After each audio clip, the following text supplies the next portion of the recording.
El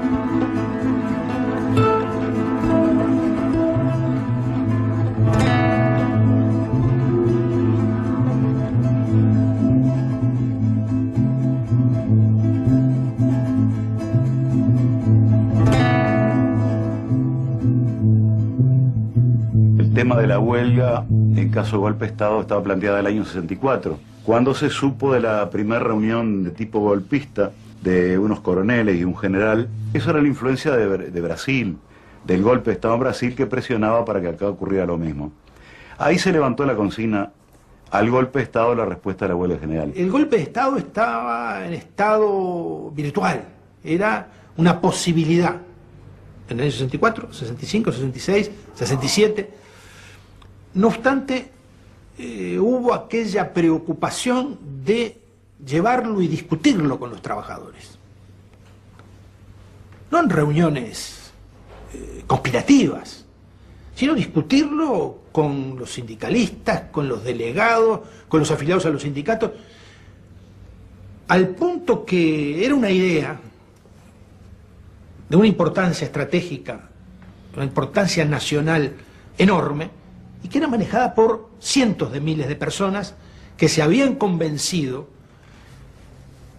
que una ruptura del sistema de la democracia política en el país era un peligro gravísimo para los trabajadores.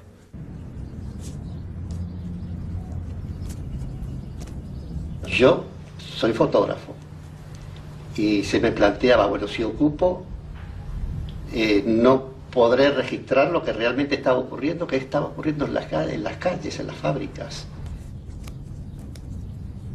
Esta es la primera foto que yo saqué cuando el golpe, que es en la estación de ómnibus, ¿eh? Ahí está la gente ocupando y con su frazada por arriba, un frío terrible. De manera que cuando se produce el golpe militar el 27 de junio, inmediatamente se reúne en esa misma madrugada el secretariado ejecutivo de la CNT y pone en práctica la resolución. La reunión se hace, sí, efectivamente, en la Federación del Vidrio. Había un grupo de compañeros, yo no recuerdo exactamente, he tratado de memorizar los nombres de los compañeros. Estaba el conjunto de representantes de los sindicatos que integraban el secretariado de la CNT. En realidad lo único que se estaba esperando es la confirmación del decreto de disolución de las cámaras y poner en marcha la resolución de huelga a través de una declaración que se aprueba en esa noche y se imprime y se hace llegar a los sindicatos, ¿no? Esa noche comenzaron a venir en forma espaciada, no Feliz Díaz, que venía regularmente a jugar al MU, al 3-7 acá, junto con nosotros y con otros viejos compañeros, sino los demás compañeros venían en forma espaciada. Acá debo acotar que contábamos con 6 autos para toda la tarea organizativa, que atendían a distintos compañeros, Pepe de Lía, Gerardo Cuesta, el ruso Turiansky, Feliz Díaz, y luego, bueno, a los demás compañeros por la vía de otros vehículos volantes, ¿no?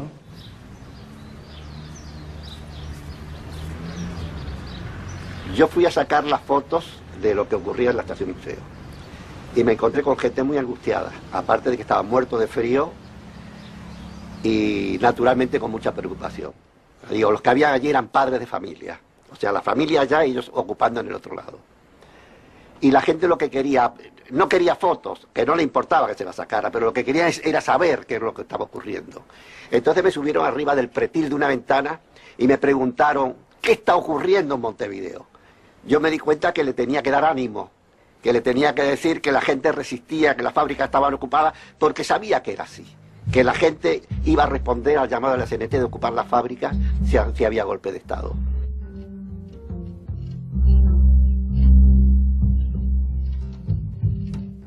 El sindicato FUNSA el turno de la mañana, el turno de la noche ya estaba dentro, y el turno de la mañana cuando llega se hace una asamblea y se decide en ese momento ocupar la planta industrial, ¿verdad? Porque ese era lo que teníamos decidido, enfrentar, seguir al pie de la letra las resoluciones que tenía la central. Y para nosotros ya no había más instancia. Es el hecho final, brutal, de que en el país se había instalado una dictadura.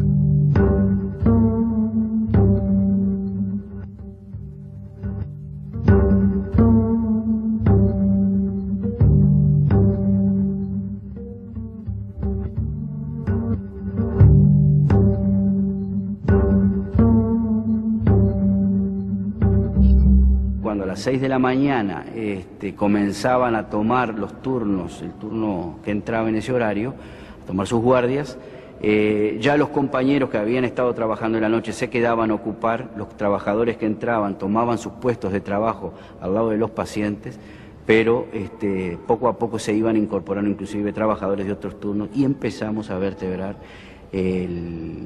todos los mecanismos que aseguraran el cumplimiento de la medida. Hubo una huelga con un acatamiento muy grande.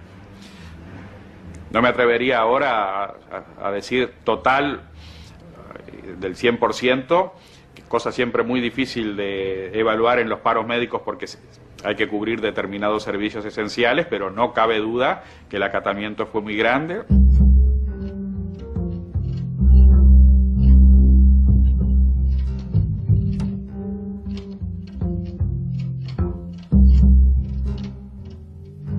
En todos los lugares donde había empresas de la bebida se ocupó. Solamente no se hizo así en empresas chicas, empresas de bodegas o licoreros, donde no se entendió necesario hacerlo, sino que era importante, también lo decíamos, concentrar números importantes de trabajadores en las fábricas más grandes y lograr con eso posibilidades de movilización en la circunstancia que fuera requerido. Como fotógrafo de prensa, era fotógrafo, pero también era un militante. O sea, nunca dejé de ser las dos cosas. Yo era un fotógrafo más bien de calle, de batalla, y alguna vez hasta sacaba alguna foto linda. El fotógrafo, por regla general, tiene que ir donde están los hechos. Entonces, para mí, yo lo tenía muy claro. O sea, la historia estaba pasando en un montón de decenas o centenares de fábricas. Tú agarrabas la calle Veracierto, eran todas fábricas textiles, ocupadas por centenares de trabajadores y trabajadoras. Entonces, la cosa era registrar esos hechos. Todo eso hubo que hacerlo a escondidas, sobre todo afuera, porque te estaba jugando, no la vida, pero te estaba jugando que te sacaran el rollo, que tiene mucha importancia, si no, yo lo entendí, siempre lo entendí así. O sea, la importancia que tiene la foto y no rifarla. Entonces, había que actuar muy rápidamente y escabullirse. La toma del Parlamento fue a las 7 de la mañana, si mal no recuerdo, y el transporte ya hacía 3 horas que estaba en la calle. Pero el transporte iba a seguir un tiempo más, unas horas más, a los efectos de poder transportar a toda esa gente que tenía que ir del trabajo, que entraban a las 6 o a las 5 o a las 7 de la mañana, y luego, 2 horas después, fuera a las 9, a las 10 de la mañana, el transporte venía todo hacia adentro. ¿Qué fue lo que se hizo? Con alguna dificultad en algún lado, naturalmente, porque no era lo mismo una empresa como Excusa, por ejemplo, que tiene pequeños patrones, que lo son igual de la empresa, pero luego tiene pequeños propietarios, a lo que era Andep, por ejemplo, que era una empresa estatal y que ahí el único patrón era el Estado. En el caso concreto de la fábrica, por lo general esa noche se ocupó Norteña, a las 4 de la mañana se ocupó Paicuero, Aceitera del Uruguay se ocupó Famosa, es decir, y en el caso nuestro concreto de Pailana la ocupamos a las 6 de la mañana.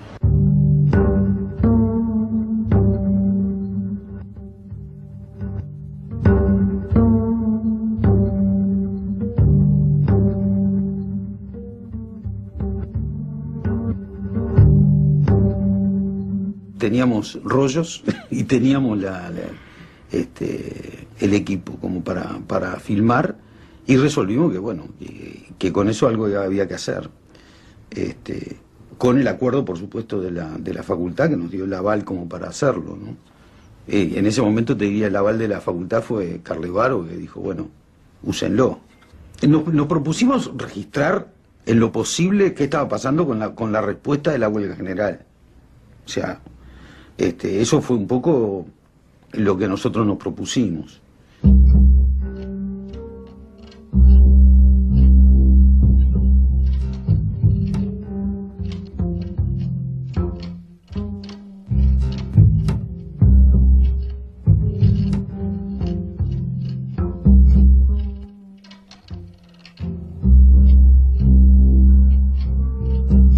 En la mañana del 27 de junio se hizo un acto de la Federación de Estudiantes en el Paraninfo de la Universidad de la República, y desde allí se comenzaron a instrumentar las ocupaciones de los distintos centros universitarios, en fin, dispersos en Montevideo, en diferentes zonas y ámbitos de influencia de la ciudad de Montevideo. Esto se llevó a cabo con una respuesta muy positiva por parte de los estudiantes. En aquel momento nosotros estimamos que participaron de algún modo en el movimiento de las ocupaciones unos 6.000 estudiantes universitarios. Hay que tener en cuenta que en esa época la población estudiantil universitaria, el total de la población estudiantil universitaria era unos 20.000. La Federación ya había discutido largamente qué reacción tendría frente a un golpe de Estado, y se habían tomado ciertas medidas, y por supuesto que existía un núcleo de gente dispuesta a batallar y trabajar en una función de respuesta y resistencia, ¿no? Entonces yo separaría, creo que a nivel de masa nos faltaba haberlo discutido, haberlo profundizado, y mayor consustanciación con la problemática de las cosas cotidianas del estudiante. Pero había un nivel de politización que no es despreciable, y si mira la historia vista desde hoy es enormemente grande, de gente que estaba dispuesta a dejar la vida frente a un conjunto de ideas, proyectos y definiciones que no eran solo lo gremial, estrictamente lo de un problema del estudiante, ¿no?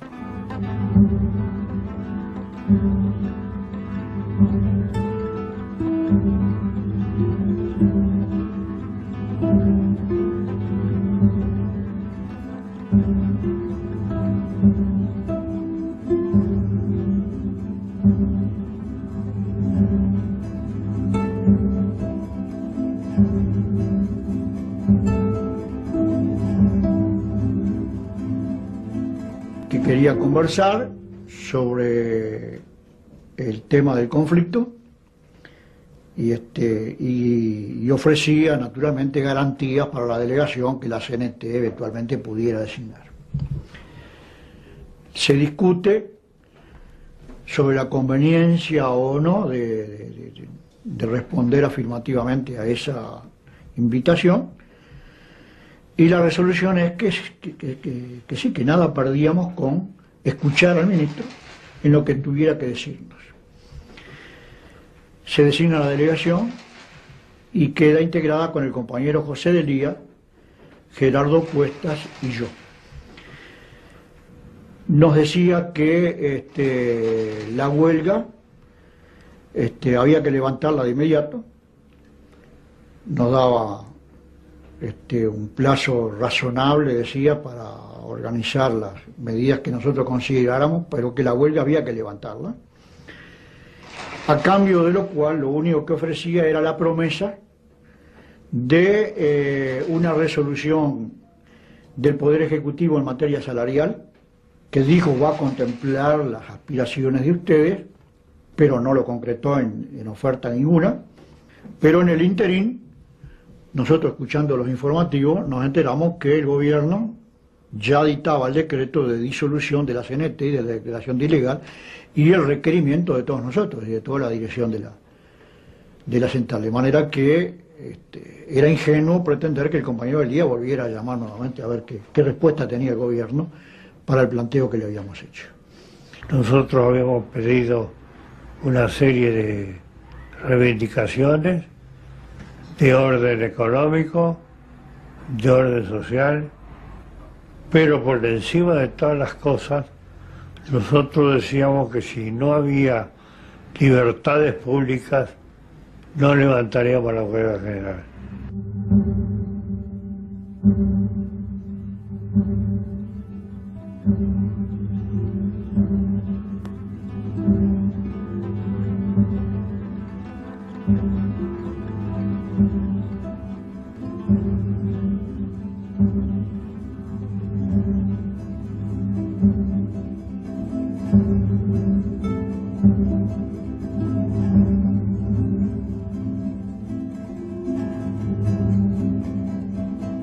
No conozco un lugar donde hayan ido a trabajar ese día y haya sido necesario ir a decirles, bueno, hay que cumplir con la... Eso fue una especie de mancha de aceite que se fue extendiendo, y esa fue la respuesta. Y ocupadas las fábricas, por supuesto, la gente se organizó, los compañeros se organizaron, se organizaron desde el punto de vista de cómo debiera de mantenerse el local, la fábrica, el edificio, la maquinaria.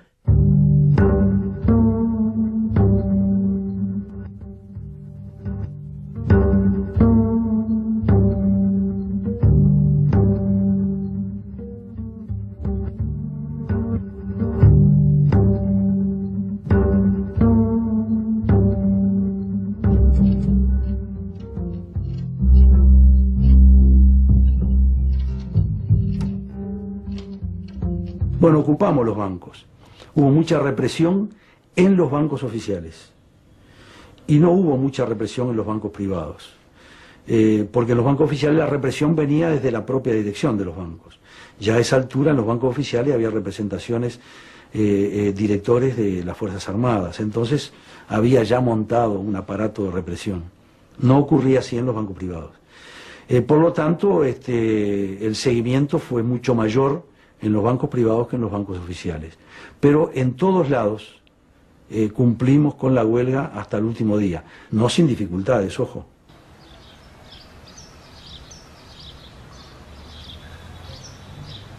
Trabajé en esta fundición como obrero, en la boca del horno y cargando carretillas de hierro.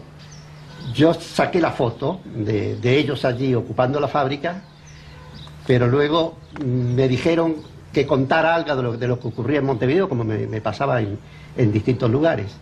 Y ahí me subí a esa escalerilla que se puede ver acá, y aquí estoy yo hablando. Y entonces le dije lo que pasaba en Montevideo, con mucha emoción por la fábrica en la cual estaba yo hablando. No es solamente decir que el agua llegaba y después, tal como venía del río, la poníamos en las cañerías, ¿no? Había que garantizar agua potable.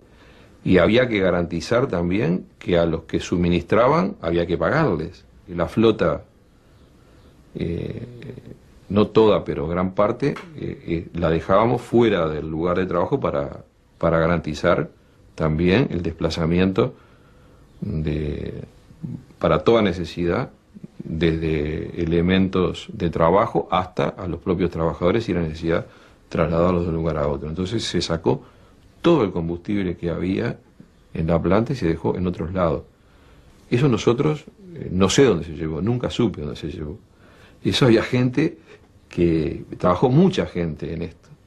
Por eso a mí me parece importante dar a conocer estas cosas, porque no fueron 3 o 4 dirigentes en cada lugar que garantizaron estas cosas. Fue mucha gente que trabajó y que comprometió sus propios hogares.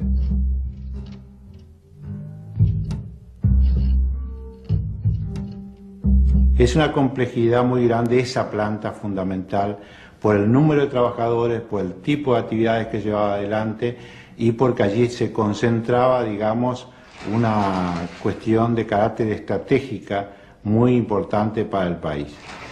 La participación de los trabajadores fue muy amplia. Yo creo que más del 90% de la gente estuvo participando. Si no recuerdo mal, esto es 8 de octubre, donde hacían colas para surtirse.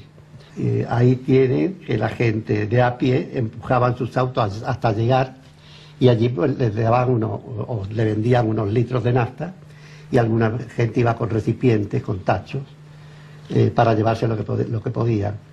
Digo, eso fue durante 15 días, algo que uno dice, qué fuerza tiene la clase obrera organizada.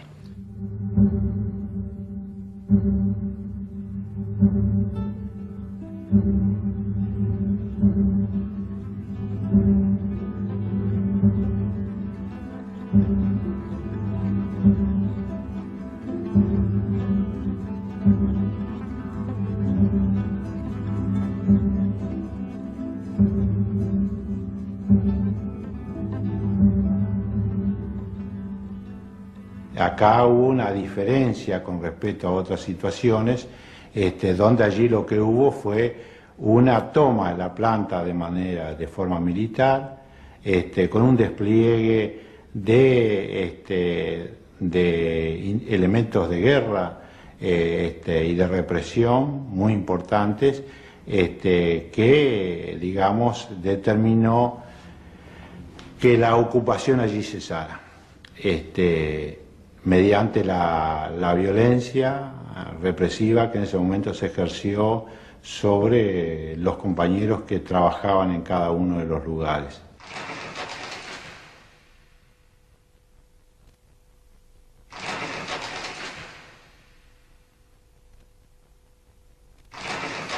Me había hecho una copia grande de la foto esa con la llama apagada. Y entonces dije lo que estaba pasando en Montevideo, cómo estaban ocupando igual que ellos.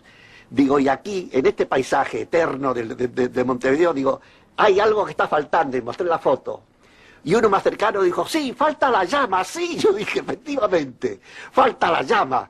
Digo, y no hay quien la arregle. Digo, no hay ni técnico ni ingeniero, es un pano de la clase obrera, total emocionado. Yo me mantuve ahí, no sé si estuvo bien o mal, pero era como lo sentía en ese momento. Era un orgullo, como si yo hubiese sido el que apagó en ese momento, hubiese bajado la llama y hubiese apagado esa llama.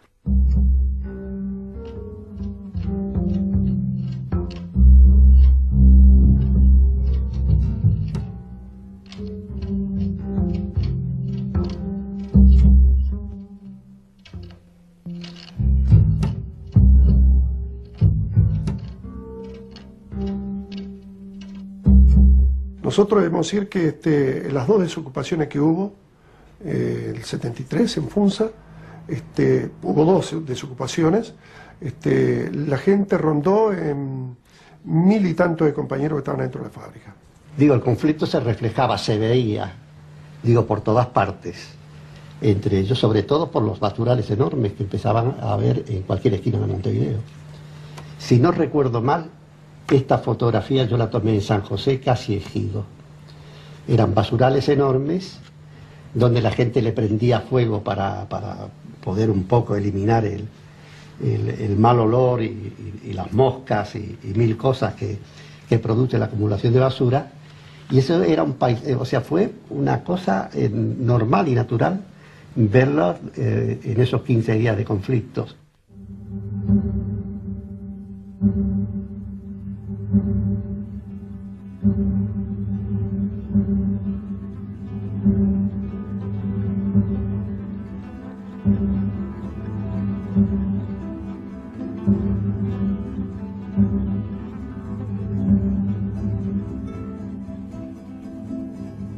Para mí la gran sorpresa no fue el día, la madrugada del 28.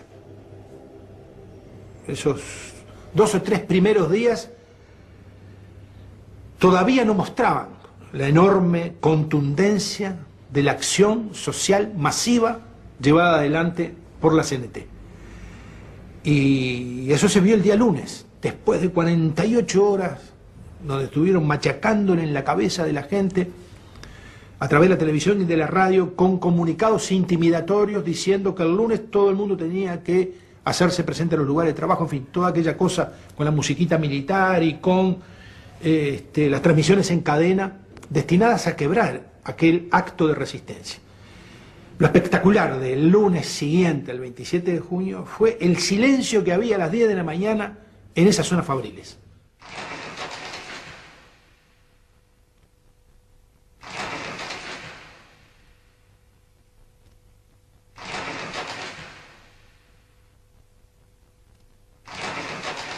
Con el decreto del 4 de julio que establecía el despido en la actividad privada sin indemnización y el despido sin sumario en la administración pública, ya se resolvió pasar a ir a los lugares de trabajo, antes no se iba, ir a los lugares de trabajo y prácticamente pasar a brazos caídos. Esto duró varios días, no se aguantó naturalmente los 15 días, pues se empezó después con el trabajo a desgano, lo mínimo posible. Es decir que fue una participación de un sector como es la Administración Central bastante inesperada en cualquier país del mundo, positiva, y aunque no aguantaron los 15 días de huelga, evidente, participaron en la mayor parte de la huelga general.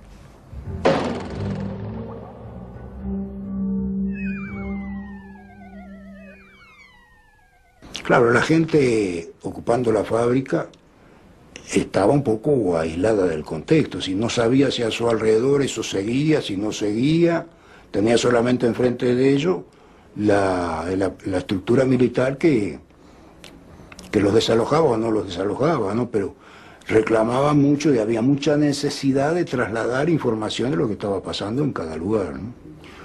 Y no siempre pudimos cumplir con esa tarea, era muy difícil, porque además requería estructuras propagandísticas de elaboración y de distribución que superaban bastante las posibilidades reales con las que nos manejábamos en aquellos días, ¿no? Aquellos que nos estaban ocupando recorrían el barrio.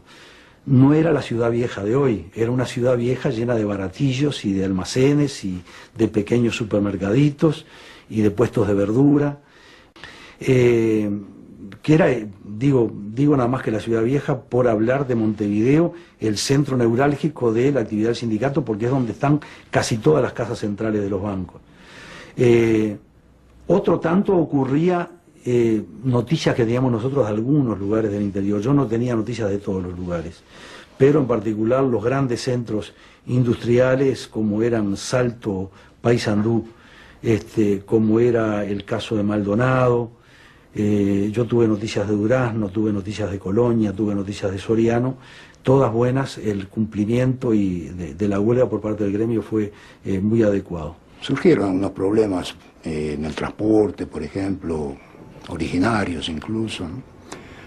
Pero también en lugares donde la gente tenía grandes dificultades incluso para abastecerse de alimentos y de cosas para subsistir en esas condiciones, ¿no?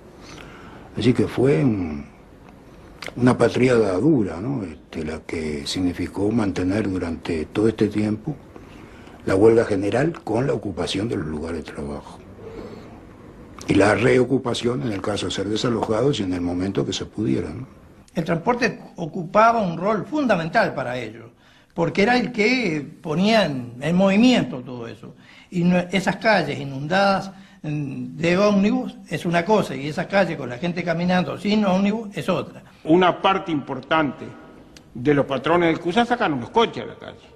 Eso no lo podíamos impedir nosotros, porque inclusive ya estaban protegidos por la policía y por los militares para sacar los coches. Había 800 coches y nosotros podemos asegurar que en toda la huelga más del 50% del coche no estuvieron en la calle. Pero lamentablemente no pudimos jugar el papel que jugaron de repente otros gremios, porque en las fábricas de ellos, si bien a veces lo desalojaban algunos gremios más combativos, luego venían a trabajar y nuevamente volvían a ocupar, que fue lo que nosotros no pudimos hacer en el transporte, o sea, empezar y luego nuevamente volver a ocupar.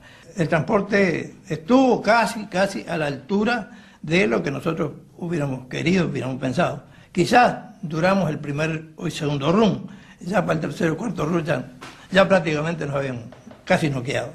Había allí acciones para frenar determinado tipo de transporte, cuestión que nos costó a algunos presos, ya que de la misma manera que nosotros buscábamos esa situación, los sectores represivos también estaban allí alertas para frenar alguna situación de este carácter. Tuvimos compañeros entonces que en aquel momento caen presos y se les lleva, por poner Miguelito, a diferentes comisarías e incluso algunos a la cárcel de Punta Carreta.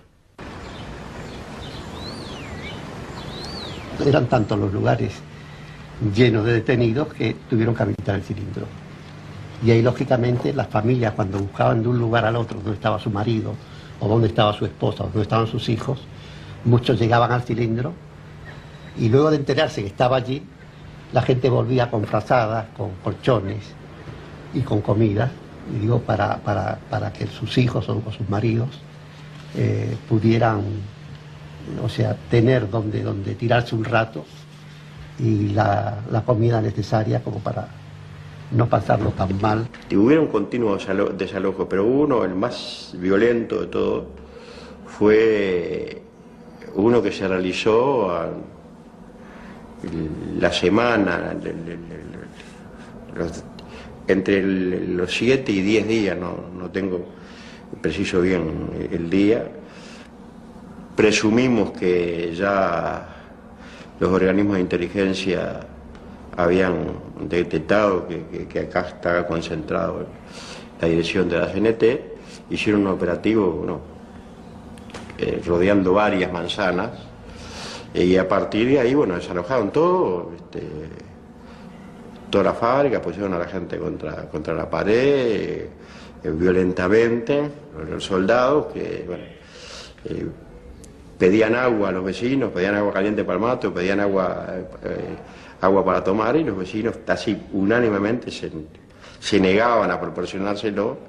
Nosotros que estábamos tirados arriba de un camión atados y con una bufanda en los ojos, sentíamos igual de cualquier manera que los soldados,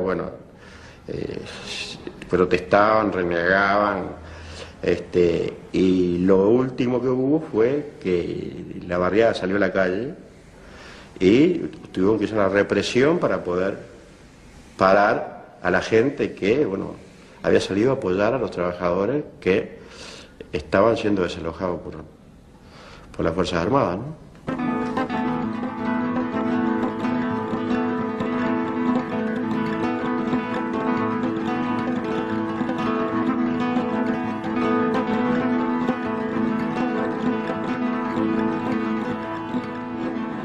Nosotros habíamos resuelto ya que no íbamos a resistir las desocupaciones porque en definitiva no estábamos en condiciones de resistir. En el caso nuestro hicimos la desocupación y era una represión tremenda, toda la avenida Salta rodeado de soldados del ejército escondidos atrás de las palmeras apuntando con sus respectivas ametralladoras, porque claro, desalojamos una fábrica y era un pueblo que se venía a ese desalojo de la fábrica. Y eso era lo que entusiasmaba. Cuando se desalojó Pailana, prácticamente todo lo que era la esquina de Pailana y media cuadra a la redonda, era gente. Yo no sé, pero yo en aquel momento no sé calcular, pero yo para mí había 2.000 o 3.000 personas, pero había fácil ahí. Y en principio se aceptó conversar con las Fuerzas Armadas, pero a través de 3 sindicatos, de CONAPROLE, de OCE y de la construcción. Y mantuvimos en ese sentido 2 entrevistas con Cristi, Julio García de CONAPROLE, Torres del Zunca y yo que no llegaron a nada, pero lo contamos como anécdota, no llegaron nunca a nada, porque todo lo que nos pedía Cristi era que estaba dispuesto a conversar si levantábamos la huelga. Y estaba muy preocupado con el tema de las ocupaciones y desocupaciones. No entendían cómo desocupaban y a los 10 minutos se ocupaba de nuevo. Incluso en una oportunidad nos se armó un alboroto terrible en la planta de Propios ocupada porque llega 2 jeeps que paran en la puerta y se bajan y piden hablar con alguno de los dirigentes, y era el teniente coronel Scotti, que era el que estaba dirigiendo las desocupaciones en buena parte de Montevideo, en especial en la zona de La Teja. Y quería discutir porque él no entendía por qué la gente ocupaba y desocupaba, cómo desobedecían las órdenes que impartían.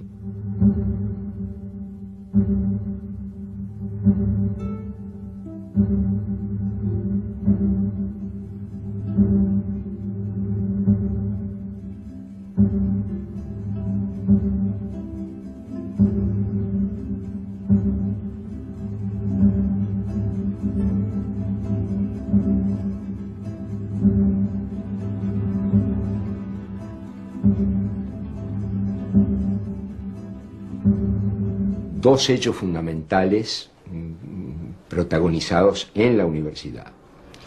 Primero, una reunión del Consejo Directivo Central que emite una declaración de condena a la dictadura. Era una declaración muy franca y como correspondía. Era lo menos que la universidad podía hacer. Y en segundo lugar, el Consejo Directivo Central resolvió realizar un acto en el Paraninfo que tuvo al rector por orador único, seguido de una marcha. La actividad se hizo el sábado siguiente a la instalación de la dictadura. Allí sí, al frente de la columna que manifestaba iba el Consejo Directivo Central con una bandera uruguaya. Y después en la noche fue que balearon, mataron a Peré y cercaron todos los locales, evitando justamente el velatorio en veterinaria. Y para sorpresa de todos nosotros hubo una respuesta espontánea de adhesión muy grande a toda esa situación que se reflejó en el entierro del domingo 8 de julio, que fue impresionante.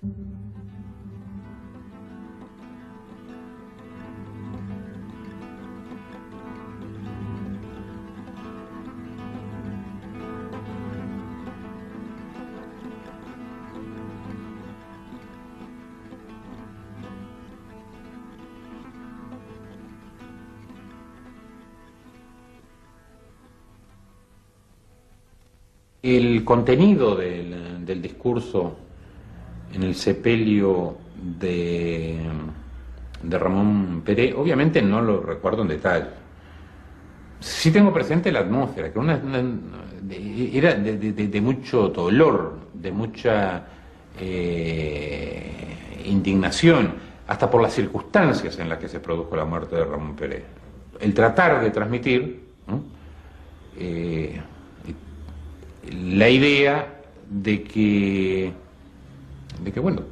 en la lucha por los objetivos que teníamos planteado, necesariamente íbamos a tener que aprender a convivir con esas cosas, ¿no? Íbamos a tener que aprender a convivir con el dolor, ¿no? Íbamos a tener que aprender a convivir con la indignación, íbamos a tener que aprender a convivir con el miedo, que esa era nuestra circunstancia, pero que valía la pena.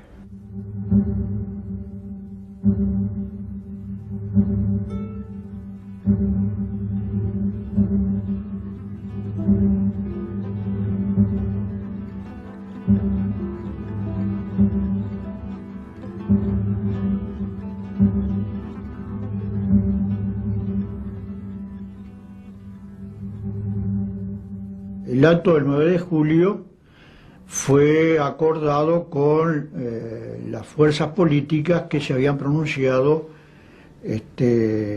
más decididamente contra el golpe y en apoyo a la acción que estábamos llevando adelante los trabajadores. El 9 de julio es convocado por la CNT, por los estudiantes, por las fuerzas sociales, digamos, que existían en ese momento a nivel popular, cooperativas y demás, y a nivel político por el Frente Amplio y el Partido Nacional. Pero el 9 de julio hicimos una manifestación en la tarde que fue algo brillante, es decir, nunca en Paysandú hubo una cosa igual.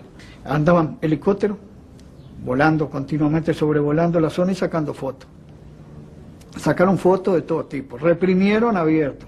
Y bueno, y aparte hicieron lugares, cordones, de donde agarrar a los trabajadores. Y yo recuerdo que los compañeros empezaron a escaparse uno por un lado, otro por otro, por las calles, digamos, por las transversales, y en la lateral de abajo, bueno, ahí estaba el camión del ejército esperándolo. De ahí subieron una cantidad de compañeros. Subieron, yo no sé, pero me animo a decir que subieron cientos de compañeros arriba de los camiones y tocaron con todos para la plaza de armas del cuartel. A las 5 de la tarde, eran las 5 en punto de la tarde. Un niño trajo la blanca sábana a las 5 de la tarde. Una espuerta de cal y prevenida a las 5 de la tarde. Lo demás era muerte y solo muerte a las 5 de la tarde. El viento se llevó los algodones a las 5 de la tarde. Y el óxido sembró cristal y níquel a las 5 de la tarde. Ya luchan la paloma y el leopardo a las 5 de la tarde. Nosotros fuimos sin un plan muy preconcebido, no sabíamos bien cómo podíamos registrar, pero no sabíamos bien qué iba a pasar tampoco, ¿no? Y lo cierto es que como el epicentro de toda la manifestación se dio en 18 de julio y Julio Herrera y Oves, y nosotros nos metimos en el bar del Rex y subimos a la planta a la planta alta del bar. Eso fue con Alejandro Legaspi y a Alejandro se le ocurrió que había que salir por la ventana y salimos por la ventana a una especie de balconada que tiene ahí, ¿no? Y empezamos a filmar desde ahí, o sea que el registro está hecho desde ese balcón, digamos, del bar del Rex. Y lo cierto es que la pasamos mal, porque ahí no hubo solamente gases, ahí hubo tiros y realmente, digo, te picaban, ¿no? Es decir, fue una situación bastante de represión muy en serio. Y duro fue también cuando salimos, porque cuando entramos al bar, entraban personal, yo no sé si policial o militar, de civil, identificados con unas bandas blancas, con unas bandas blancas y con armas largas, y sacando a toda la gente del bar, haciéndola circular y que se fuera. Y nosotros teníamos todo el equipo metido en bolsas, y bueno, y salimos.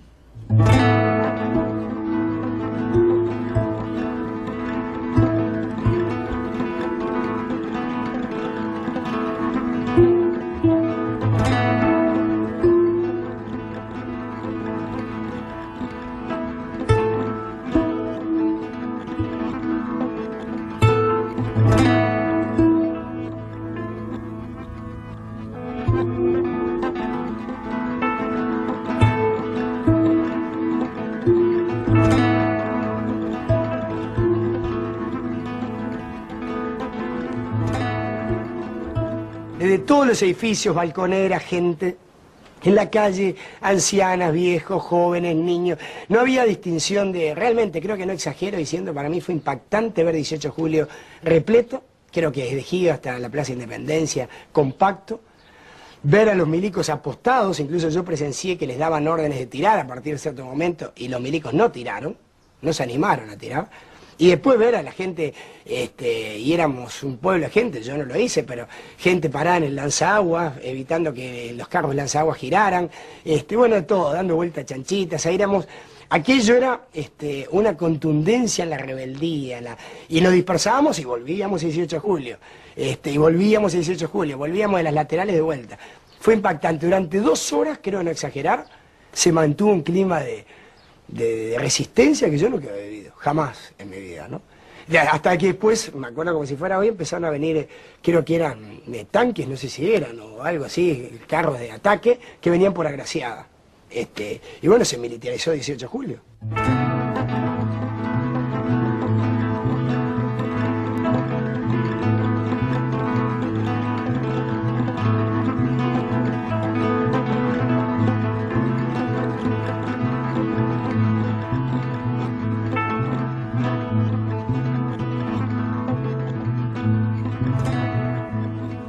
yo los veía más negruzcos que nunca, como esa cosa parda, casi tenebrosa, disparando, y la gente con una valentía enorme, sin saber si le estaban tirando de verdad o no, si estaban tirando al aire o al cuerpo, la gente les gritaba que tiranos temblar, y tiranos temblar, y viva la libertad. O sea, una cosa realmente fue emocionante.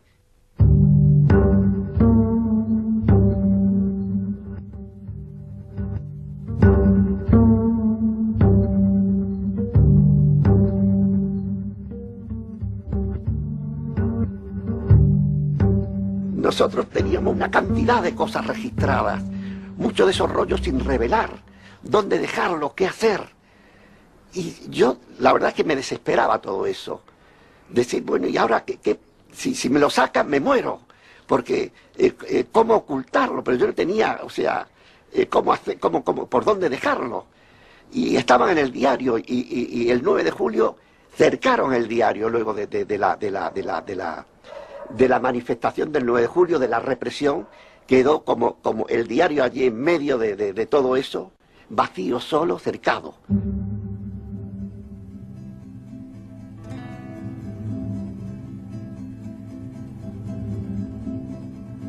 Porque me sentía padre de muchas de esas criaturas que eran los negativos, que había que salvar por lo pronto. Así que siempre estaba cómo salvarlo, cómo hacer, y siempre recorrí el edificio y encontré ese 12º piso con aquella caseta, con aquella grúa, pero era como una ventana ciega, no era de las que se abren, sino un tragaluz, pero tenía vidrios, ponele de medio metro por 80 o por 90 de largo. Pero había uno que se movía, y yo lo había ajustado en un tiempo, le sacaba alguna masilla que otro para que se moviera, para poderlo sacar mejor. Pero esa noche, cuando llegué, resultaba de que no salía fácilmente el vidrio ese que yo pensaba que estaba pronto para en cualquier momento ser una vía de escape. Entonces saqué el vidrio, pude sacar el vidrio, me fui hasta aquel lugar y escondí allí los rollos. A los meses me vinieron otra vez para detener. Yo pude escapar por unas azoteas allá en la Ciudad Vieja, saltar como pude, también era un lugar conocido por mí. Ya yo lo había inspeccionado una y otra vez, cómo poder zafarme de ahí. Y estaba en la calle Colón, de la calle Colón me fui para otro lado, y ahí fue donde, hablando con una compañera que yo tenía contacto, surgió lo del refugio, o sea, lo del asilo político, y fui a parar a la Embajada de México.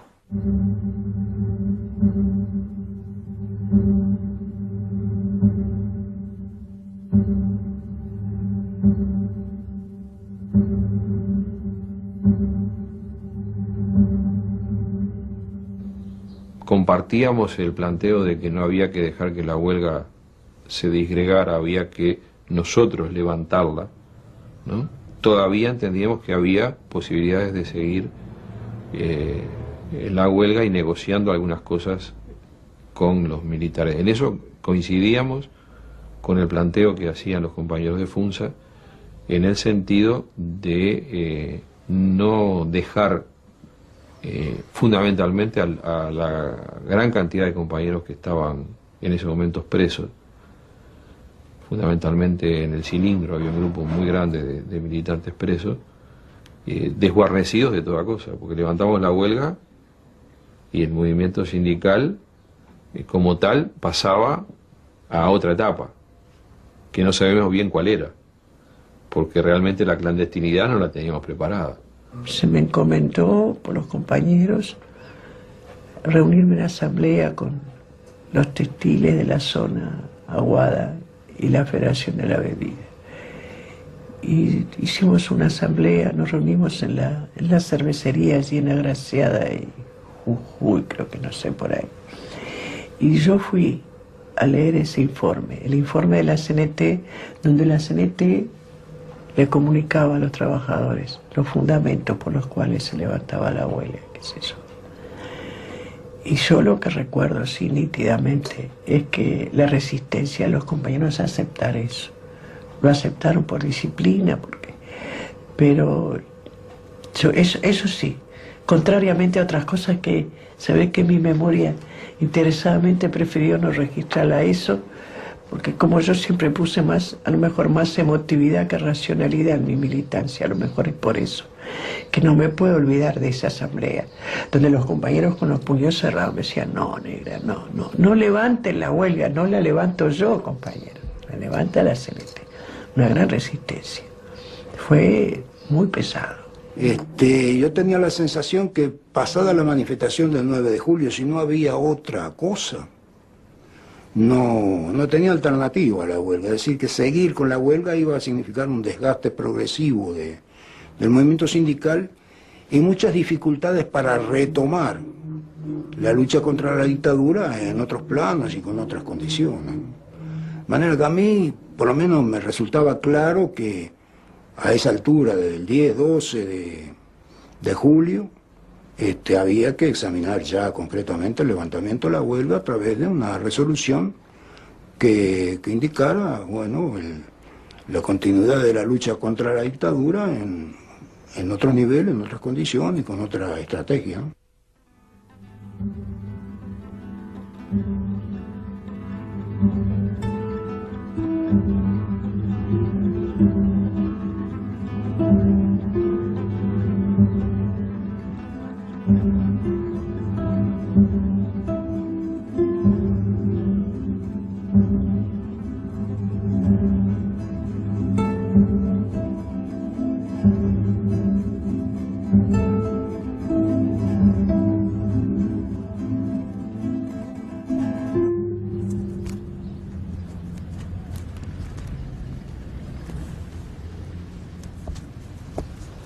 No tengo más que decirle, agradecerle estas fotos que son maravillosas, no porque la haya sacado yo, porque habrá muchos compañeros que también hayan sacado estas fotos, pero que fue momentos históricos para cada uno de los que las vivimos con tanta intensidad, son algo muy crudos, muy fuertes, pero al mismo tiempo maravilloso, porque la solidaridad, la fraternidad, se daban a tope, y eso siempre es maravilloso.